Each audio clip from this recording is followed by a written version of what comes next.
High viewers, have a nice day. இன்றைக்கி வந்து ஒரு ஸ்டோரி ஒன்று பார்க்கலாம்.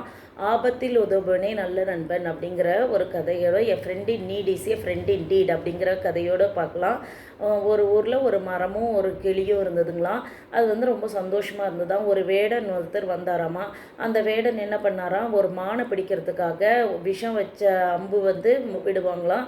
அந்த குறி தப்பி அந்த மரத்து மேலே விழுந்துடுமா. அந்த மரத்தில் அந்த விஷம் பட்டு அதில் இருக்க காய் கனி இலை எல்லாம் பட்டு விழுந்துருச்சான்.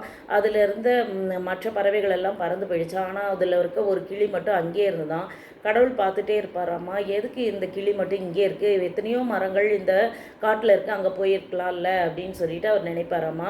அப்புறமா வந்து கேட்பாராம் கிளிக்கிட்ட வந்து, ஏன் கிளி நீ இங்கேயே இருக்கிற அப்படின்னு சொல்லி கேட்டது. அந்த கிளி வந்து, நான் கஷ்டத்தில் இருந்தப்ப இந்த மரம் தான் வந்து என்னோடய குழந்தைங்களெல்லாம் காப்பாற்றினது, நான் இங்கே தான் இருப்பேன், இதை விட்டு போக மாட்டேன் அப்படின்னு சொல்லிச்சான். அதை பார்த்து மகிழ்ந்த கடவுள் என்ன கேட்பாராம், உனக்கு ஒரு வரம் தர, என்ன வேணும் அப்படின்னு கேட்பாங்களாம். அந்த கிளி வந்து, இந்த மரம் வந்து நல்லா தளன்னு வளரணும் அப்படின்னு சொல்லி கேட்பாங்களாம். சரின்னு சொல்லிட்டு அவர் அமிர்தத்தை இழுத்து கடவுள் வந்து அந்த மரத்து மேலே தெளித்த உடனே அந்த மரம் வந்து நல்லா தளன்னு வளர்ந்துடுமா. வளர்ந்த பிறகு அந்த கிளி வந்து அதே இடத்துல இருந்து நல்லா வாழுமா.